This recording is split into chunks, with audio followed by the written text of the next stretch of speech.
Today, I'm going to share with you what I've learned coaching billionaires, people worth hundreds of millions of dollars, people who are the CEOs and founders of billion-dollar companies, because I've been coaching them on communication skills and public speaking.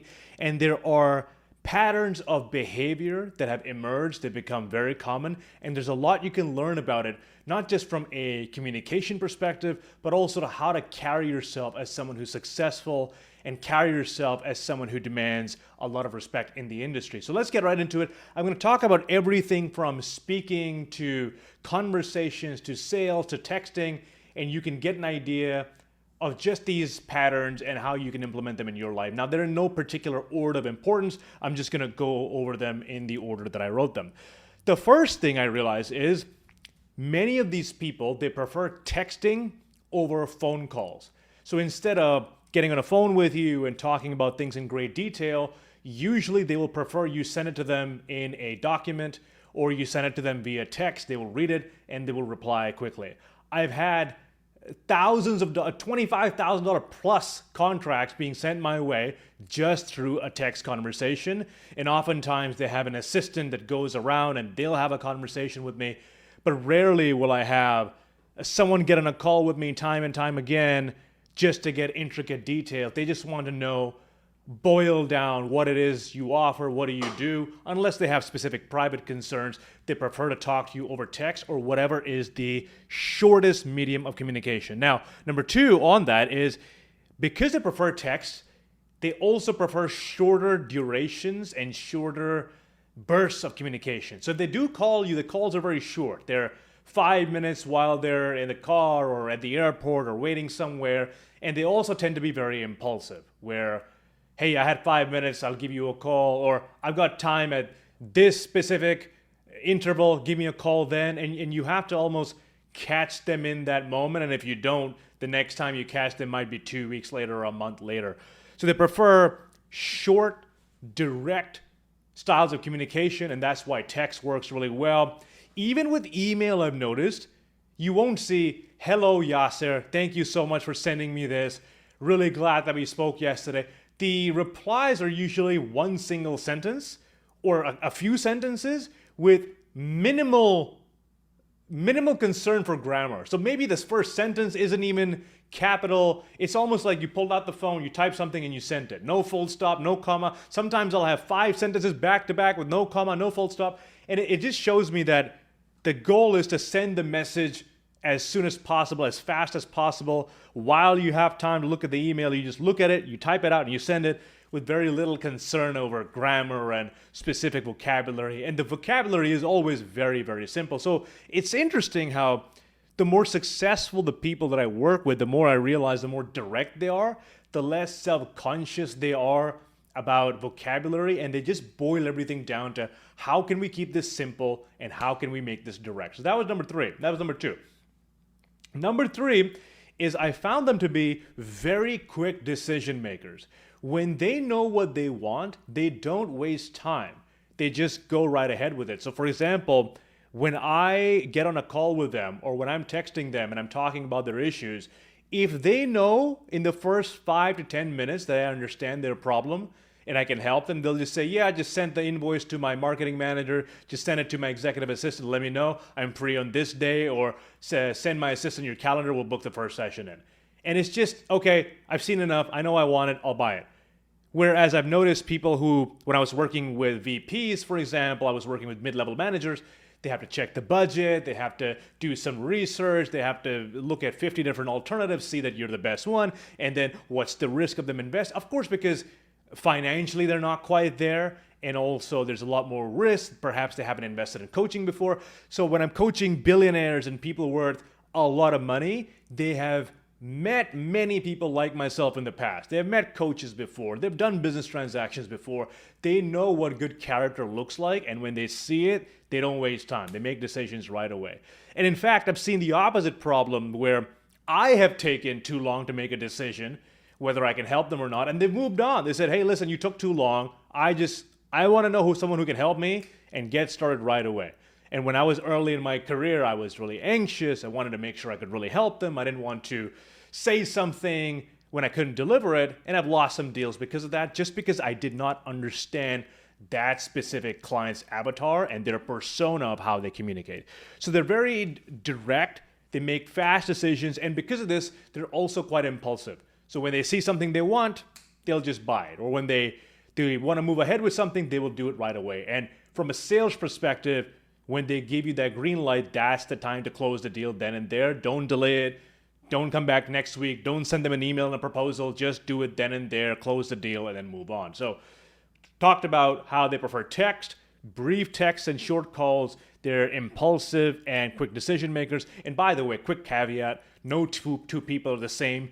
These are just some of the more common traits that I've seen across the board with many of the clients that I work with. So it doesn't have to apply to every single person.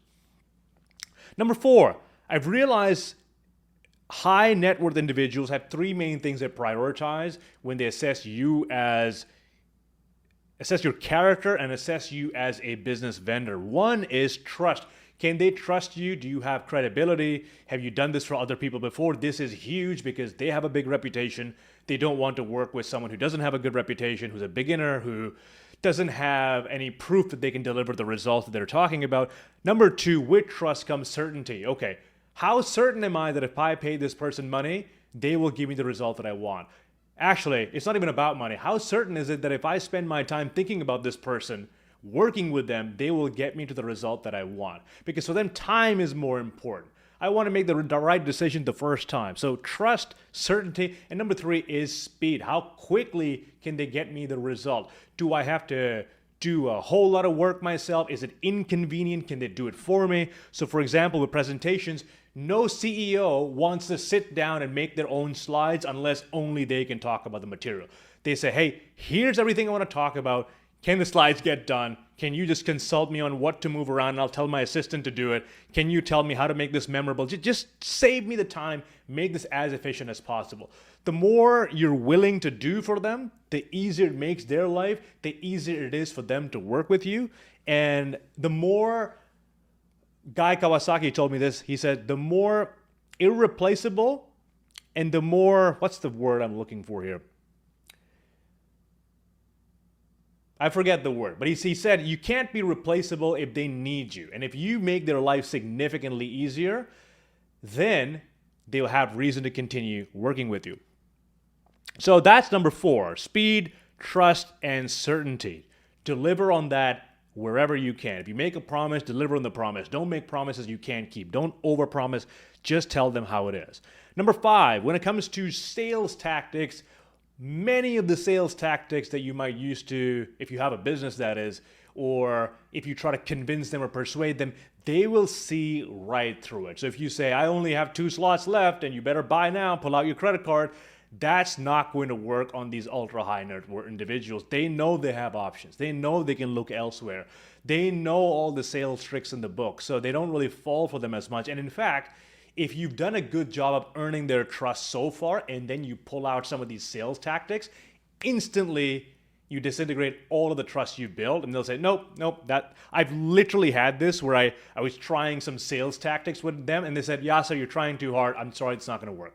And that was it. I haven't heard from them since, and it's my fault because I was not trained at the time. I did not understand the avatar of the client. But this is the reality. They've had enough of these conversations. They've met enough salespeople. They've met enough high performers to know who's going to deliver, who really needs to convince you, as opposed to someone who's done it enough times where they don't even need to use these sales tactics. So that's number 5. Number 6 is money conversations, or money in general.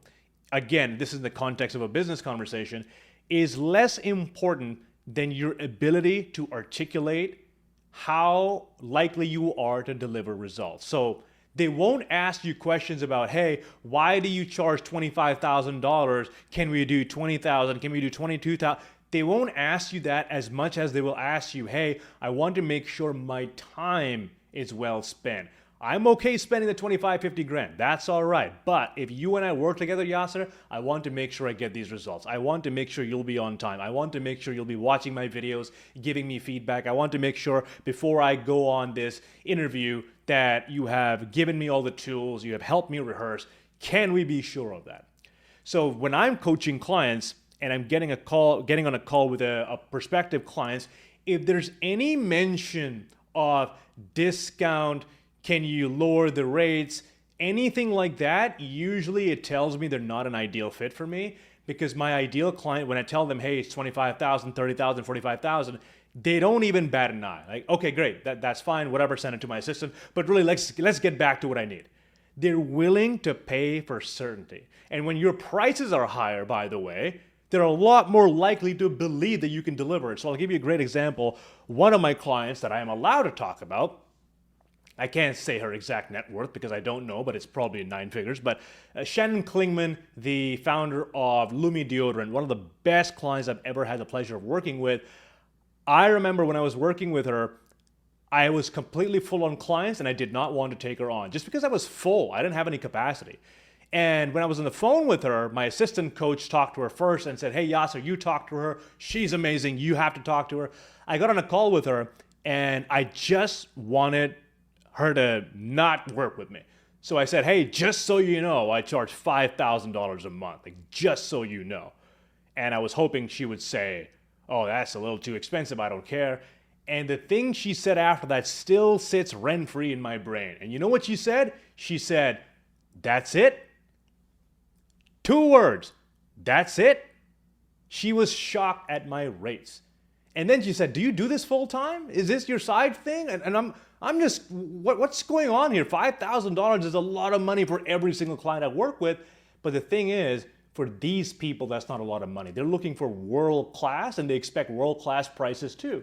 So sometimes you might be the best at your job, but if you price yourself too low, which I certainly was, they won't take you seriously. So for them, it's more important to get the result than to get a discount. So for me, an indicator of someone who's not an ideal client is whether they ask for a discount right away, whether they start negotiating prices right away. My best clients have never done that. I've never needed to. My prices are on the website. So that just tells me right away that they're going to be good clients. Okay, so that was number 6, that the money conversations are less important. Number 7, don't be overly enthusiastic. Now, this is strange. If I'm talking to them and I want them to believe me and I want to persuade them that I can help them with their public speaking, and if I say, oh, you know what I'll do with you? On week 1, we're going to work on your speaking structure. Week 2, we're going to work on how to open your speech. Then week 3, we're going to work on this and that and this and that. And I'm really excited that I can help you. That is an instant turnoff for them. Because what that communicates is neediness and eagerness. You're so excited about their business because you haven't gotten business before. If you got on 10 calls like that a day, every single day, by the time you talk to them, you've had these conversations so many times that your tone almost becomes a matter of fact. So for example, if you go to a doctor and you say, hey doctor, and this is a real example, I have really dry mouth when I'm public speaking. What do I do? And the doctor says, you know what? You should take this spray. When you use this spray, automatically it will rapidly moisturize and soothe your mouth and it will help you speak really well. So you should take 2 of these and tell me how it goes. If a doctor spoke to you like that, you would be immediately skeptical. What is this person trying to sell me? Why are they so enthusiastic? But if the doctor listened to me and says, okay, if you have dry mouth, something that's worked in the past for some of the other patients that I had is this little thing here. You spray it in your mouth twice and it lasts for about an hour and a half and it keeps your mouth pretty moist. Try this out for a week and see how that works out. Can you see how the tonality was so flat? Now, when we think about public speaking, we think about, oh, I have to be energetic and enthusiastic. But when you're an expert, you have to speak with conviction and stability.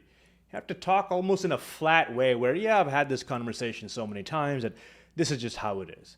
So if I asked you an obvious question, like, do you know your ABCs? You would say something like, yeah, of course I know my ABCs, A, B, C, D, E, F, G, H, I, J, K. You would just say it automatically. And when someone's really good at their job, they don't need the extra enthusiasm. They can just communicate directly, concisely, without enthusiasm. Some people say, oh, if he doesn't have enthusiasm, they're not a good speaker. No.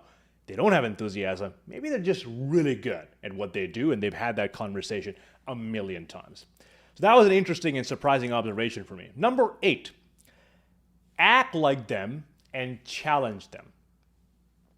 I made this mistake that when I used to speak to people who were, let's say, ranked above me, They were making more money than me. They had a big company. They were multi-millionaires, billion-dollar companies. I would get intimidated and I would almost talk to them like I'm a fan. Where, oh, I don't want to lose your business. And how about we try this? Let's try a little bit of that. Oh, you don't like this coaching approach? Let me try this. Oh, you don't want to do practice? Okay, let's not do practice. Let's do this instead. I would start catering to them. And I realized then the relationship them and I had wasn't a one-to-one relationship. It felt like they were better than me and they wouldn't really listen to what I was saying. And therefore, I did not have a lot of influence on them.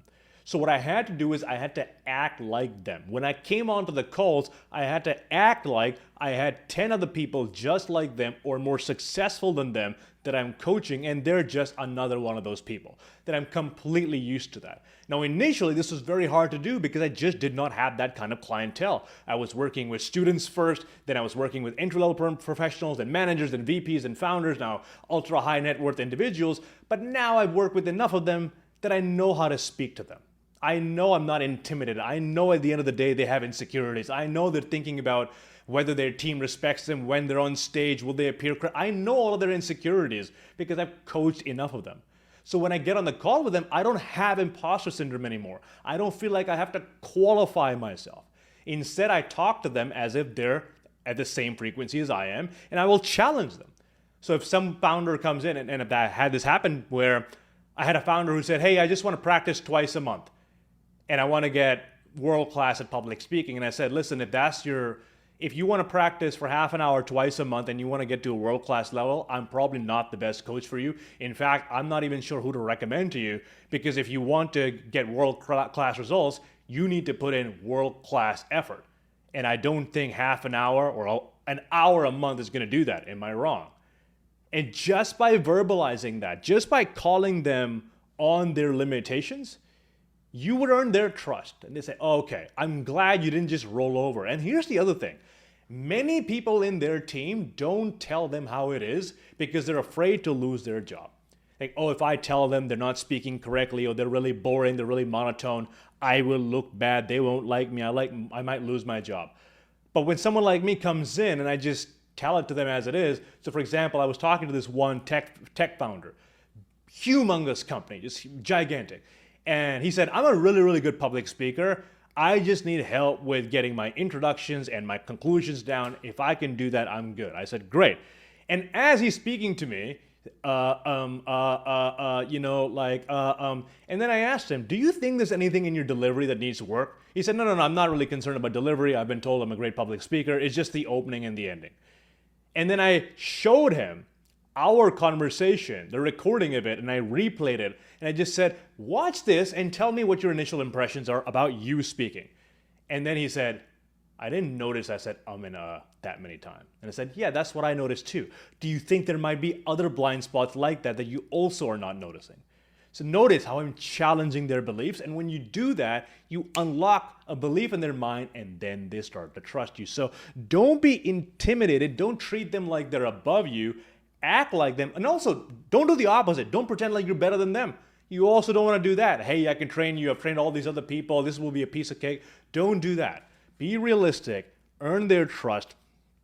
And if you can give them any damaging admissions, also do that. So, hey, I had one person who came to me. He said, Yasser, I've got a stutter. Very successful executive, but I stutter all the time. How do I overcome my stutter? I tried some techniques on him, but I realized, hey, I don't think this is a speech problem. This might be some sort of a mental issue. Get it checked out. They went to a speech pathologist and they sure enough said, hey, there's some mental areas we can work on. So if I had just tried to fix this problem and it didn't work, do you think he would say good things about me? No. So it's better to be transparent and tell them about the things you can't do, because that way they'll earn your trust, or you'll earn their trust.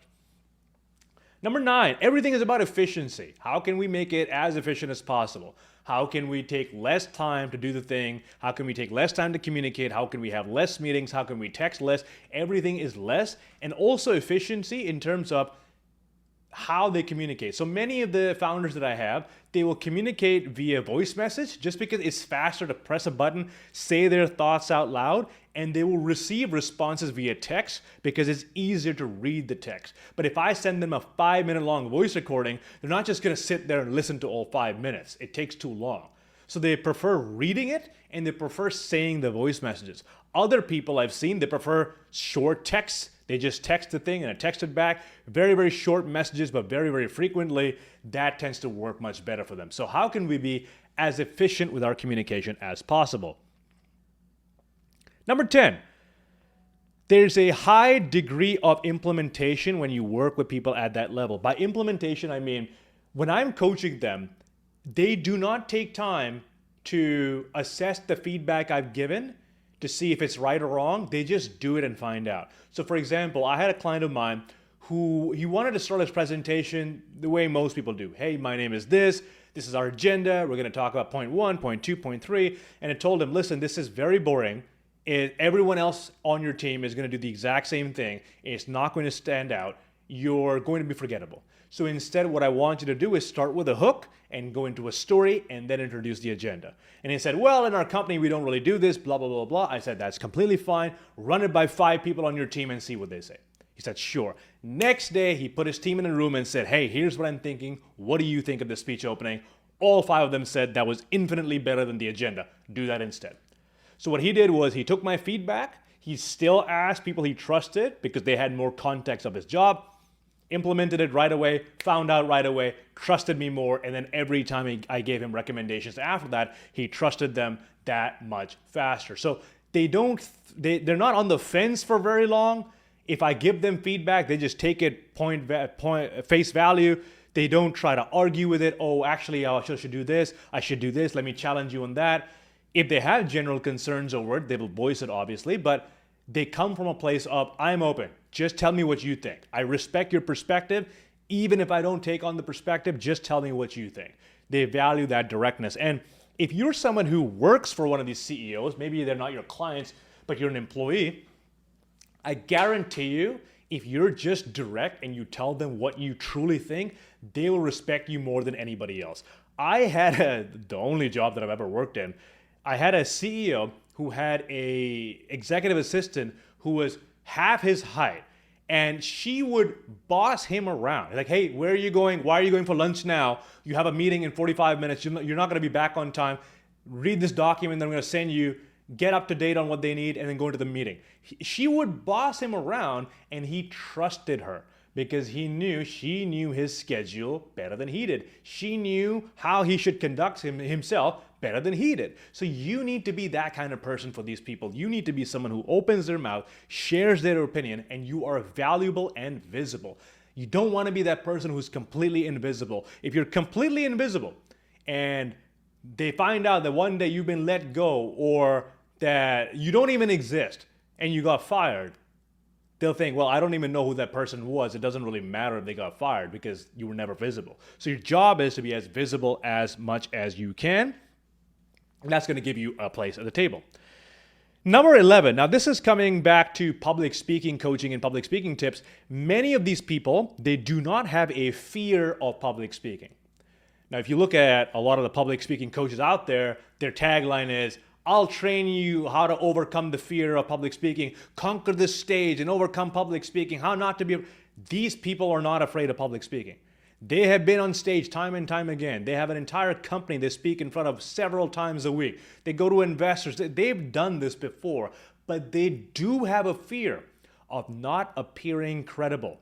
Meaning, when I'm standing in front of 1,000 people, when I'm speaking to my investors, I want to make sure they take me seriously. So their goal is based on the audience. I want the audience to react a certain way. When I speak, I want them to feel this about my story, about my product. I want them to feel confident about what I'm delivering today. So it's all about the audience. Whereas I feel when I'm training my students in my membership, they're students, they're early professionals, they're more thinking about themselves. Where, how do I look more confident? How do I feel better? How do I conquer my anxiety? How do I use the right? It's all about me.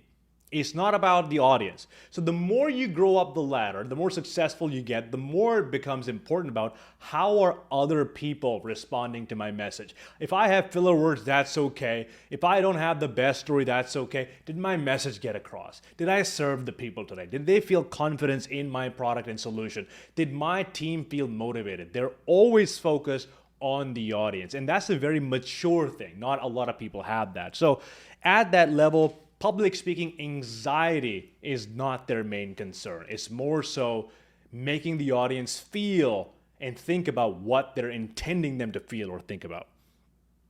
Number 12, they have a very short time frame where they allow you to prove yourself. So if I don't have a good first impression with them, if I'm not on time for the calls, or I don't give them feedback right away, that's good. If I didn't do what I told them to do, I will lose trust with them very quickly. And it's rare to get a second chance with these people. Because again, when you're a very high net worth individual, you have access to tons of people, tons of referrals. You can send one message, hey, who's the best media trainer? Who's the best public speaking coach? Send them my way, and you'll get it right away. So they don't want to waste time, especially if you've given them something negative to focus on. So you don't get a lot of time to get their attention. And also, if you are trying to book a meeting with them, you will only catch them in certain places, and when you catch them, you have to make a good impression right away. So oftentimes, you've got to be ready last minute. So sometimes you'll have, hey, I've got 5 minutes now. Are you available? And you might be at the gym. So you might need to go leave the gym, get on a call. I've had this happen many, many times where I'm literally at the gym. I got a call by someone's assistant, hey, he's available in 5 minutes. Can you make it? And I just ran back from my gym and I got on a call with him. I didn't have time to prepare for the meeting, but because I've done it enough times, I was able to get on a call and talk to them about it. So they give you a very, very short window to both access them and prove your worth. Number 13, which is they command respect and love from their team. Now, this is something that I learned from another client of mine, Hussein Salem from Abu Dhabi. He's a real estate developer. He is the CEO of Ohana Development, one of the best clients that I've ever worked with. He flew me out to Abu Dhabi for one of his speeches, and a huge event. There were all kinds of real estate billionaires, influential people, models, God knows what. And every single person there was following him around. And I was observing how he carried himself. He didn't have this, oh, I'm so charismatic, but he had this loving, graceful way of carrying himself where he cared about every single person he met, whether it's the person taking care of the event, whether it's his assistant, whether it's some real estate developer, whether it's some influencer. He would treat them all the same way. And you know what really stuck out to me?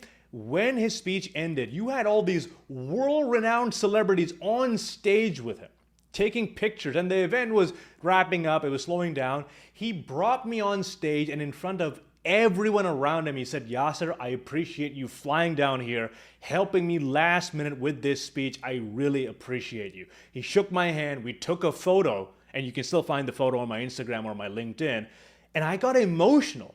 I got emotional because of how he made me feel in that moment, and he taught me a lesson. People at that level, they command respect. They command love from their team. They're not selfish. They want their team to see them as a role model. They conduct themselves in a way that inspires their team. And the client that I mentioned, Shannon, she has the same thing too. Her team loves her because of how much she pours herself into the business, into the team, and you can tell they're not selfish. They will go above and beyond for the people on their team. So having this, not charisma so you can have other people say, wow, this person's so charismatic, they're so confident, but charisma in the sense that they want other people around them to feel good in their company. So how can you do that? When you're around people, do people feel better about themselves? Do you make them feel better being in your company? Or do they feel worse being around you because you keep talking about yourself and your accomplishments? And I've been guilty of that too. I'll be the first one to admit that. But that was a very, very important reminder for me. Number 14 is that when you're working with people at that level, they're also a lot more willing to talk about you to other high net worth people. So I'll give you an example. I was working with, I can't name the person, but an extremely successful YouTube celebrity. And he was in the finance niche, and if I told you the name, you would know it immediately. And after our first 2 sessions, he immediately had 3 WhatsApp group chats with 3 of his other people. He said, hey, this is Yasser. He's helping me with my speaking. He's amazing. Book a call with him and hire him. Right away. So because you work with these people at the higher level, They have a much broader network. When they see your value, they know a lot more people who can see your value, and then they recommend you to them. And this ends up being beneficial for you because now you're working with high level people, you're getting them better results because if they've achieved this much success in business, they're more likely to achieve this much success in speaking or fitness or whatever it is that you might be coaching them on.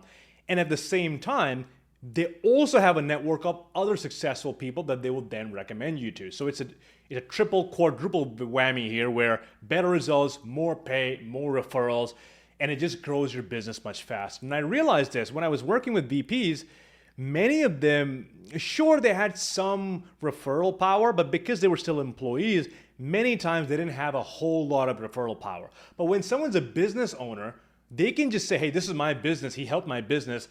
He can help your business too. He can help this person's business too. Let me introduce you to Yasser because I know Yasser can help you. You're my friend. You have a business. Yasser can help you. So now they will give you more referrals. And I didn't know about this, but the better the client, the more sophisticated and successful the client, the more referrals they will give you. Number 15, I'm going to wrap up with this one. I've got a lot more of these, so if you're enjoying this, let me know in the comments. This is a bit of a tangent of a topic, but I thought it might be interesting. Number 15 is they communicate through action, meaning things that they do will rub off on you. Things they do will rub off on you. Sounds actually kind of smart. Let me write that down somewhere. I'll trademark it. But I have learned more from these CEOs, founders, billionaires by just being around them than by what they have told me, by seeing how they conduct their life, how they manage their time, how they think about their vision. So I'll give you the examples that I mentioned earlier. So Hussein Salem, he is preparing a property in Abu Dhabi right now that it's going to be an iconic property in Abu Dhabi. It's going to be recognizable in Abu Dhabi when you come in there. And he had that vision for that property since he was a child. He used to watch this show called Mega Structures as a child on National Geographic, where they would show you how some of these biggest skyscrapers are built. And he said, one day I'm going to build something like that. And he had that vision for himself up until it happened. And when I went to help him with his speech was for the inaugural event of that building. So when I talked to him, I said, hey, how are you able to do these things? And he says, Yasser, my vision of the future has to be much bigger than what I think is possible. So if I think I can do this, I have to convince myself to set my vision up here. And I heard the same exact thing from Shannon. So Shannon, if you don't know her story, she started a full body deodorant company. It was the first full body deodorant in the world. There were no full body deodorants before that, but she had a personal hygiene issue. She had a problem with that. So she relentlessly pursued the journey to create that product. She created it, tested it, put all of her money into that business, took money out of her retirement savings, refinanced her house, everything, relentlessly chased it because she knew she was going to be successful. She didn't have any reason to believe it, but in her mind, it had already happened. The vision of their future was so much bigger than what they have already accomplished. And this is what I learned from them. I learned from them through their actions and how they talked about their life, how they carried themselves. So when I meet them, I come back and I think, man, I have to think bigger about my life. I have to have a much bigger vision. Why do I get on some calls and I think, oh, I can't charge this much, or this person's not going to pay for this much, I'm not worth this much money. But then when I talk to these people and they say, oh, you absolutely can. In fact, Shannon, she spent an hour and a half just convincing me to triple my rates. And I said, Shannon, no one's going to pay that much money. And then she said, just say it to the next person. And I said it, and sure enough, they said, yeah, that's no problem, let's do it. And my prices have never gone down since. So it showed me that I had limiting beliefs. So when you are around people who are ultra high net worth, not only are they ultra high net worth, but to get to that level, they've had to make leaps in their mindset and in their beliefs that get them to that level. And when you spend time around them, those beliefs will start to rub off on you. The way they communicate their future, the way they communicate their vision, that will rub off on you. So the higher quality people you surround yourself with, the higher quality of life you will have. I have realized this time and time again. This is why I really enjoy working with this subsect of people who are ultra successful, who only want the best. Those are the types of clients that I enjoy working with. So these were the 15 things that I have learned coaching billionaires, 100 millionaires, highly successful, super ultra high net worth people. I hope this is valuable to you, and I hope this makes you a better communicator.